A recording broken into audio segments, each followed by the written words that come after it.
It would be interesting to hear each of you explain what the project is and what it's about. There was almost like a pre-project phase where this was not the intention at all. The intention was to travel to Madagascar at that point and collaborate with a musician there. But what we learned was how to still allow connection to happen over the screen, how to become a better listener. When we are together, sometimes we don't get to tell each other the truth. Most we don't lie in our art. So I got to learn how someone was presenting an idea, and also that person also had a chance to respond. So it was more of okay. Sometimes you don't have to start something and then impose to people. You have to do this to my project. It was like, okay, I've started this. How are you going to respond? Shailesh, can you give me a slight background to what a rag is? It's about musical notes and the like, and at different times of day. But for me, a huge thing is just about feeling. What does it feel like for you to play it? And we've spoken about principles in the past and some of our history and history staying the way it has. But I do believe that sometimes those things have the chance and the perception to change because our moods are changing, our feelings are changing, and what I felt or what I would have felt like 5 o'clock in the morning 100 years ago versus what I could feel like 5 o'clock in the morning today is very different. So perhaps we need to start reinventing different forms of rags that are allowance for today's day and age. As you know, over time, India was inhabited by many different people. There was a Mughal empire, which was a Muslim empire, and rags were played in the courts of these emperors and so forth. And then there was the English colonization of India much later. But rags have remained part of the language structure of the music on that subcontinent. I don't pretend to know anything about it, and I don't try to play rags on the saxophone at all. I come from my understanding, and I see where we can meet authentically. Listening to how Truth explained the rag, it's like how Bira music is. Like when we play Bira music, we know there are songs for maybe for hunters. There are songs for those with Mermaid spirits. I think it's the same thing. That's where we get the commonality. So please, brother, if you could just let us in to know what Mpende is. I heard you speak of it. It resonated heavily with a lot of what is Southern African music of Black origin. With Mpende, it's more like you find it in Zimbabwe. You won't find it maybe anywhere else. When we make our music, it's like we are having a dialogue, but everyone is speaking, but we are speaking at the same time, but also listening to what we are speaking. So if you go in places like Murewa, you see someone putting a whole array of tribes, maybe 12 or maybe even more. I can say maybe I can give an illustration, maybe say we have something like maybe someone is saying, oh, yeah, yeah, oh, yeah, yeah. I did it. Someone is saying, did it. So it's the same thing that we use also even in our rhythm. The music is thought to be classical first, before it is what the value it has as a rag does to a certain community and how it lives in the utility of the music than simply just when it's presented to people. But now I want to understand when the four of you met, what would you say would have been the meeting point? There isn't really a meeting point. But if you listen to the way the A track started and then the way it actually ends up, it isn't on any of the meeting points for me. I play it with a context of an identity outside of India and in South Africa. So it's my interpretation of the instrument. And that's why I think this project has become our interpretation of the music. I don't really see it as one or the other. I like to think of them as tangents, the moments when we just touch each other and we keep touching each other and we keep touching each other. And it was like to say, hey guys, here's the thing, come and play music. Come, let's be together. We're together here, and then we go and explore. But at one moment, like this whole rhythmic thing is going on that is like, it's phenomenal. And I mean, there's no shared language for that. They didn't decide, oh, we're going to play 16 measures of this and we're going to play, this is what the clave is going to be. And so that conversation didn't happen. It just emerged, it emerges from What is weird is that we're not in the same place, but we are in the same place, and it emerges from that proximity, I think. Those meeting points weren't decided upfront. They were like common tools that we started with. So we had BandLab as a tool, we had rhythm, we had melody, and we had a metronome. It was the pandemic. But those parallels in our cultures and what the purpose behind it is came forth. Things like how the music is taught, how Mangoma brings the cultural way of teaching music, building his own instruments, how he teaches his own kids, how it's like within the family. Those concepts became parallels for me in Indian classical music, and that became meeting points, I guess you could call them. How the music is performed, like the whole concept of an ensemble, the purpose behind music, like Indian classical music had a purpose of spiritual sense. Mangoma brought in the concept of spirit mediums in the last conversation. The first call and response, you guys speak of it as being feminine. It was something very interesting to relate to based on just the stylistics of even recordings. Mangoma's space of recording was not the isolated Western discourse of ensuring that we've got all quiet. You could hear the children, you could hear the living space around the music in essence. And the feminine has this relation to the music where the music is about utility, not about us selling the music, it's about what we use the music for. Have we started also maybe considering the feminine as the private space and the private as public in essence? So in as much as we're in the private realm and everyone has always thought the feminine is the female, the kitchen, the feminine is the home, is where everyone's allowed to be, where we find that balance with the masculine outside. With that feminine sort of energy that you're speaking of, it's probably something I've personally struggled with growing up. The concept of a masculine sort of figure, supposedly all males are meant to look up to. A spiritual inclination towards understanding these things differently has helped me understand that that's not how it should be. There's this definition of a rag in Sanskrit that says Ranjayate iti raga, which means a rag is that which colors the mind.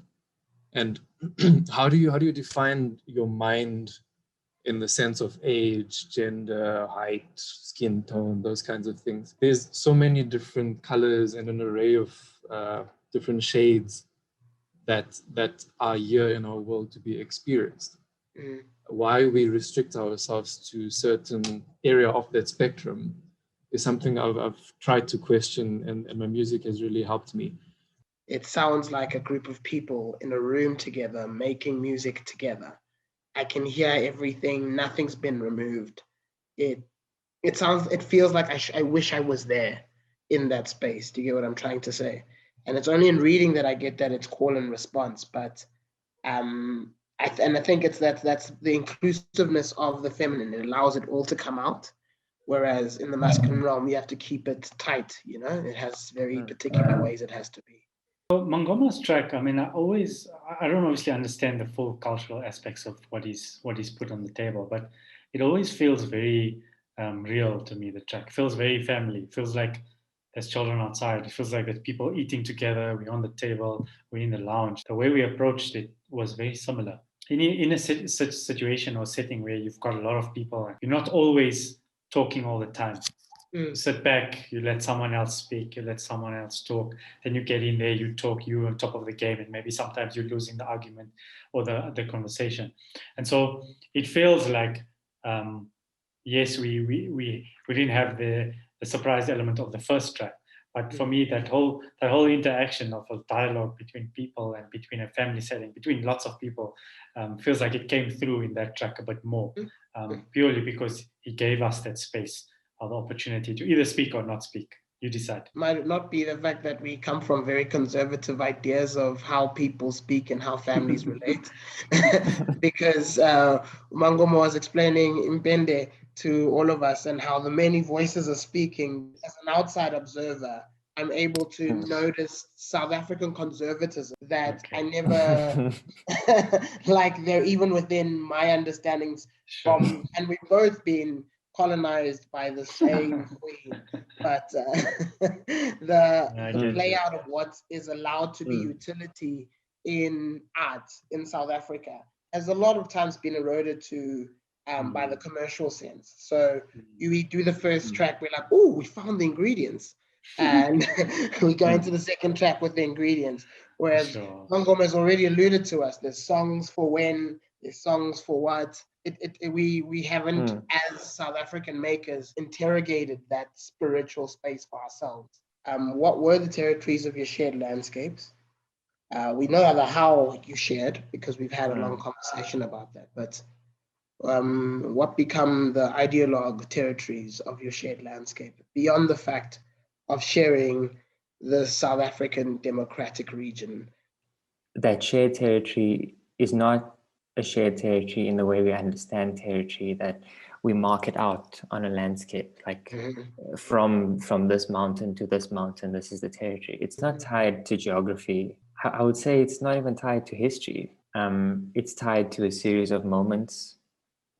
It's tied to intention. And that's a spiritual thing.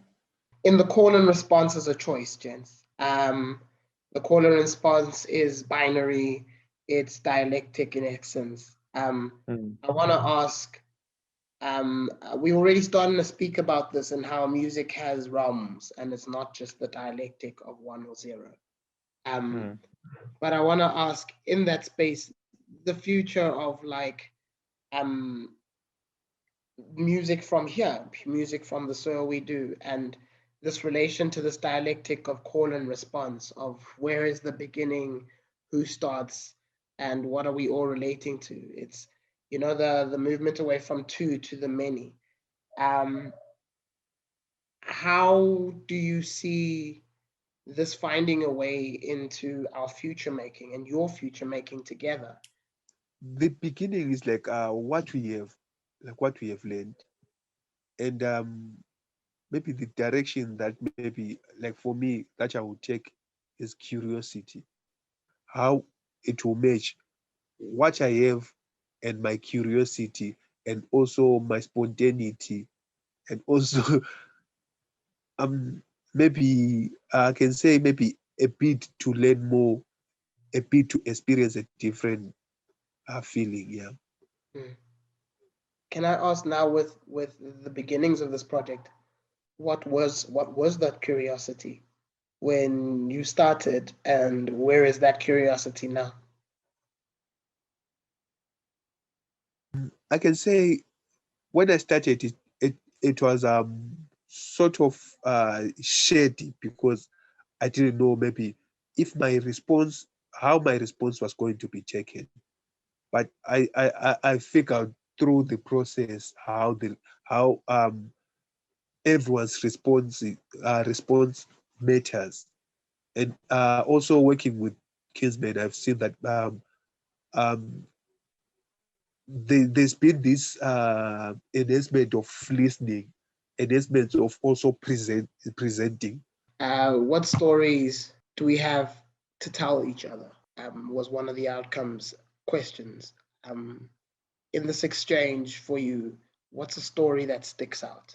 One that really sticks out for me is that of bringing together a group of minds, bringing together a group of personalities, bringing together music onto an unknown platform initially, then became a known platform, and something that, if we think about now, not necessarily sure what that platform will become. That theme of adaptability, fluidity, always changing, that's something that's a big story that will stand out for me. I mean, in a few years' time, I can tell someone a story about how I had this amazing experience with 3 other artists, but we were never physically present, not once in 8 months. You guys say on your website, through a series of action, research, exchange, dialogue that transact digitally across space, place, and time, we ask, what if this picture becomes a story, a moment, was a place, a sound, a journey, and song? I'll quote Mo from something he said like 2 or 3 years ago when we were performing in Cape Town at some point.